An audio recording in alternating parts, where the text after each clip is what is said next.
আমি বললাম তো এখনকার পর্যন্ত পরিস্থিতি ভালো আছে।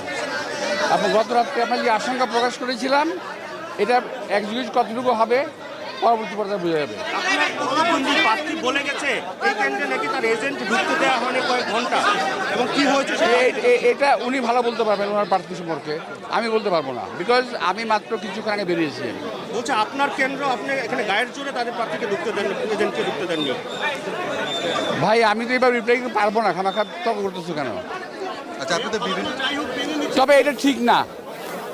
আমি এই এলাকায় এই যাবৎকাল 5 থেকে 6 বার নির্বাচন করেছি। পেপসোডেন্ট চার্মি চেক 12 ঘন্টা জীবাণুদের সাথে লড়াই করে দিবে ডায়াবেটিস থেকে সর্বাধিক সুরক্ষা। এমন কোনো অভিযোগ নাই, কখনো হয় নাই। এখন উনি যে অভিযোগ তো প্রথম থেকে দিয়ে আসতেছে, দিতে পারে। আবার ভাই, আপনি কি মনে করছেন ভাই, আসো যাবে না, জোর please। করে পরিস্থিতি ঘোলাটে করার চেষ্টা করা হচ্ছে? পরিস্থিতি ঘোরাটা করার চেষ্টা তো করছেই, এটা করছে, বাট এটা জনগণ এটা জবাব দেবে ব্যালটের মাধ্যমে।